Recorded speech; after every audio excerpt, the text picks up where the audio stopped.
नमस्कार। आज हम हिंदी भाषा की 7वीं कक्षा की पाठ्य पुस्तक ज्ञान सागर के पाठ 6 समय कविता की व्याख्या करेंगे, जिसके कवि डॉक्टर गोपाल वर्मा जी हैं।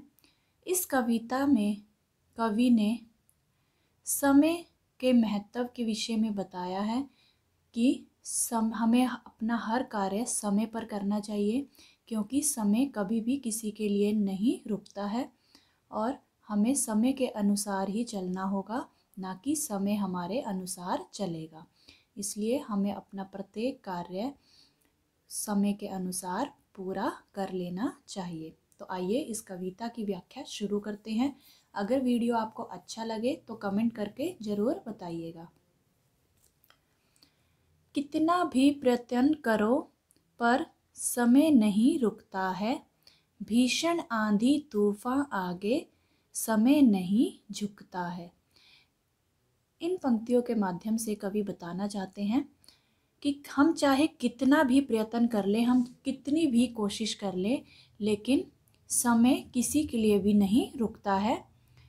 हम चाहे समय को रोकने का कितना भी प्रयास कर ले, लेकिन समय हमारे लिए नहीं रुकेगा। भीषण आंधी तूफान आगे, और चाहे जितने भी भयंकर आंधी या तूफान आ जाए, फिर भी समय उसके सामने नहीं झुकेगा। हमें समय के साथ है चलना, समय साथ नहीं आता। एक बार जो पल बीता, वह कभी हाथ नहीं आता। टूट डाल से पात गया जो, पुनः कहाँ जुड़ता है। कितना भी प्रयत्न करो पर समय नहीं रुकता है। आगे कवि कहते हैं कि हमें समय के साथ चलना होगा, समय हमारे साथ नहीं आएगा, हमें ही समय के अनुसार चलना होगा। और एक बार जो पल जो है बीत जाता है, जो समय बीत जाता है, वह कभी भी लौटकर वापस नहीं आता। इसमें बहुत ही अच्छा उदाहरण दिया गया है कि जब एक बार किसी वृक्ष से पत्ता गिर जाता है, टूटकर गिर जाता है, तो वह जिस प्रकार वह दोबारा नहीं जुड़ सकता, उसी प्रकार बीता हुआ समय भी दोबारा से लौटकर नहीं आता। चाहे हम कितना भी प्रयत्न कर लें, समय नहीं रुकता है। आगे देखते हैं।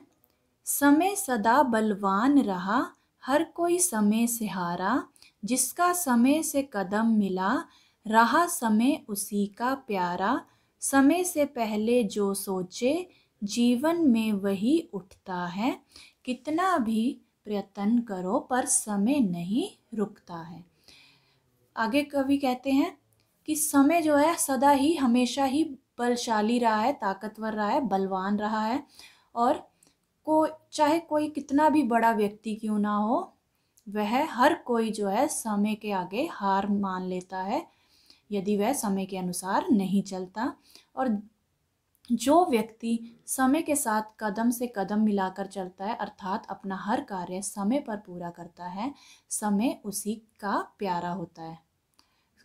कहने का अर्थ है कि समय उसी के लिए प्यारा होता है, क्योंकि वह समय के अनुसार अपना कार्य कर रहा है, तो समय भी उसका साथ दे रहा है। और जो व्यक्ति समय से पहले ही अपने आगे के लक्ष्यों का निर्धारण कर लेता है कि मुझे जीवन में ये कार्य करने हैं, समय से पहले ही वह इन कार्यों के बारे में सोच लेता है, तो वह व्यक्ति जीवन में उन्नति करता है, उसी को आगे लाभ मिलता है। जैसे मान लीजिए, जैसे कि आपकी यदि परीक्षा आने वाली है, मान लीजिए अप्रैल में आपकी परीक्षा है, और आप पहले से ही उसकी तैयारी में जुट जाते हैं, समय से पहले ही कि आप इस तरह से कि मैं इस तरह से हर सब्जेक्ट की तैयारी करूँगा, पहले इस सब्जेक्ट की या फिर उस सब्जेक्ट की।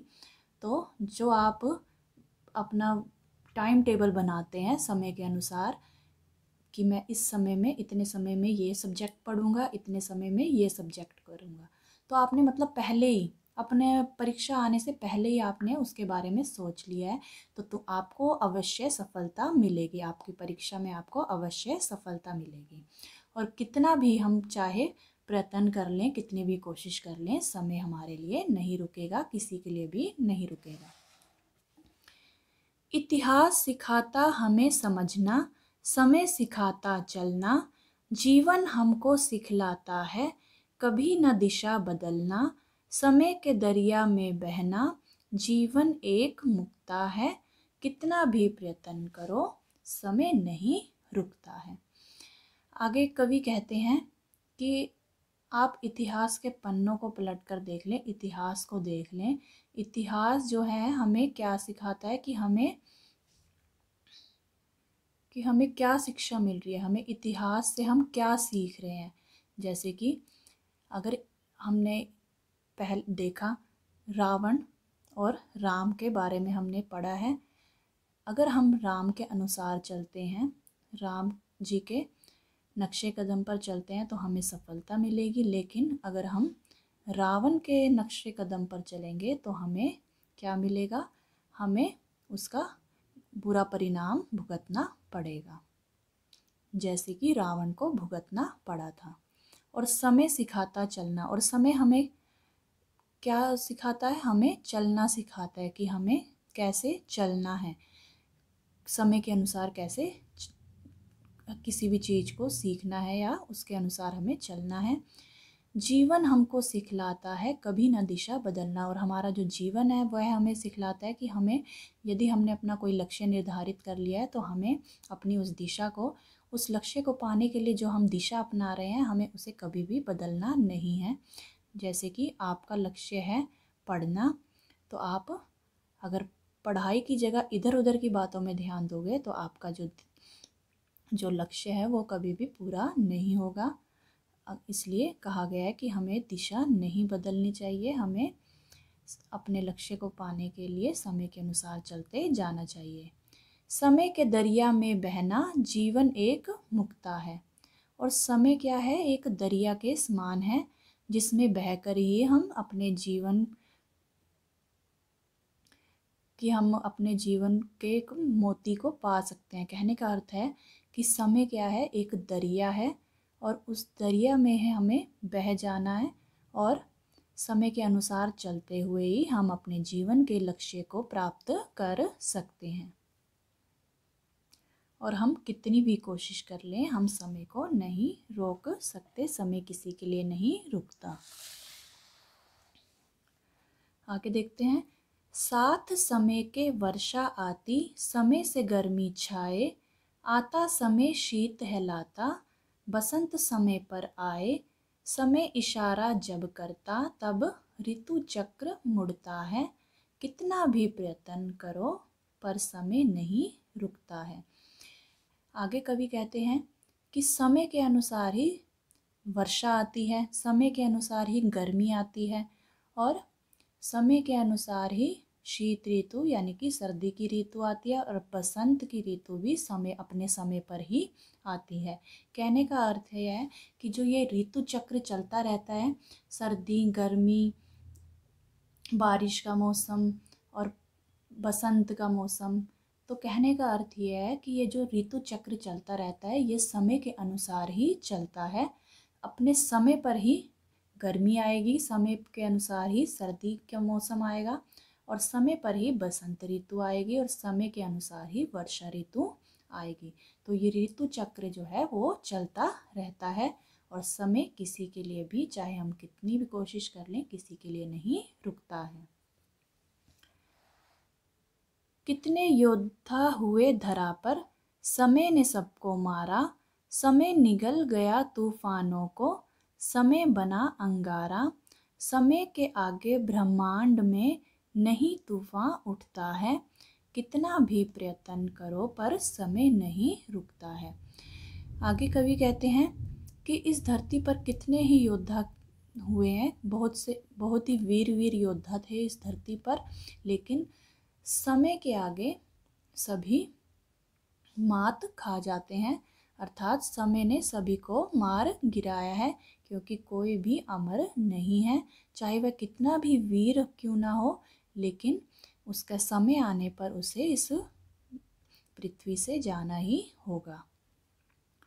समय निगल गया तूफानों को, बड़े बड़े तूफानों को भी समय ही निगल जाता है। कहने का अर्थ यह है कि जितने भी बड़े बड़े तूफान आते हैं, आंधी तूफान आते हैं, वो सब समय का ही खेल है। समय बना अंगारा, और समय ही कभी कभी अंगारे के रूप में भयंकर तबाही मचाकर चला जाता है। समय के आगे ब्रह्मांड में नहीं तूफान उठता है, कि समय के आगे इस ब्रह्मांड में, इस पूरे विश्व में, संपूर्ण लोक में तूफान भी उसके सामने जो है नहीं ठहर पाता है। कहने का अर्थ यह है कि संपूर्ण लोक में बड़े से बड़ा तूफान भी, आंधी तूफान भी समय के आगे ठहर नहीं पाते हैं, उन्हें भी समय के आगे झुकना ही पड़ता है। कितना भी प्रयत्न करो पर समय नहीं रुकता है। हम चाहे कितनी भी कोशिश कर लें, लेकिन हम समय को रोक नहीं सकते। बीता हुआ समय कभी भी वापस नहीं आएगा। आशा करती हूँ बच्चों आपको यह कविता अच्छे से समझ में आ गई होगी। तो मिलते हैं अगली वीडियो में, तब तक के लिए नमस्कार।